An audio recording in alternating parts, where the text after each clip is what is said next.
ঢাকা বিশ্ববিদ্যালয় কেন্দ্রীয় ছাত্র সংসদ নির্বাচনের আনুষ্ঠানিক প্রচারণা শুরু হয়েছে।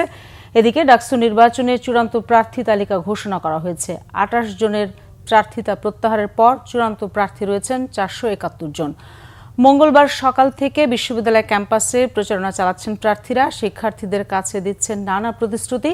বিশ্ববিদ্যালয়ের সিনেট ভবনে রিটার্নিং কর্মকর্তা প্রার্থীদের নির্বাচনী আচরণবিধি নিয়ে নানা নির্দেশনা দেন। এ সময় নির্বাচনী পরিবেশ ও আচরণবিধি নিয়ে অভিযোগ করেন অনেকে। বিশ্ববিদ্যালয়ের অভ্যন্তরীণ যেসব ফেসবুক পেজে অপপ্রচার চালানো হচ্ছে তা অবিলম্বে বন্ধ করার আহ্বান জানান ছাত্রদল সমর্থিত ভিপি প্রার্থী আবিদুল ইসলাম খান। এ সময় বৈষম্য বিরোধী ছাত্র সংসদের প্রার্থীরা অভিযোগ করেন অনেক প্রার্থী নির্বাচনী আচরণবিধি ভঙ্গ করলেও বিশ্ববিদ্যালয় প্রশাসন কোনো ব্যবস্থা নেয়নি। এদিকে এবারে ডাকসু নির্বাচনে ৩ স্তরের নিরাপত্তা থাকছে বলে জানিয়েছেন রিটার্নিং কর্মকর্তা ডক্টর গোলাম রাব্বানী।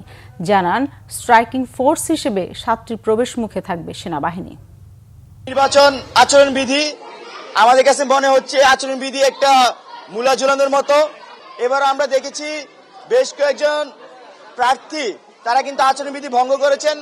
বিশ্ববিদ্যালয়ের প্রশাসন তাদের বিরুদ্ধে কোনো ব্যবস্থা নেয়নি। আমরা বারবার করে আচরণবিধি লঙ্ঘন হচ্ছে বারবার করে বলে আসতেছি, কিন্তু ওই যে জেল আউট সেই কদুই কিন্তু কেন্দ্রের রিটার্নিং অফিসার যারা দায়িত্বে থাকবেন ওনারা সেখানে হল এবং ডাকসু রেজাল্টটা ঘোষণা করে দিবেন। আমরা ফাইনালি ইভেন তোমাদের হাতে রেজাল্টটা থাকবে ডাকসুর, তোমরা শোনার পর সবগুলো যোগ করে তোমরা আনঅফিসিয়ালি একটা রেজাল্ট পেয়ে যাবে।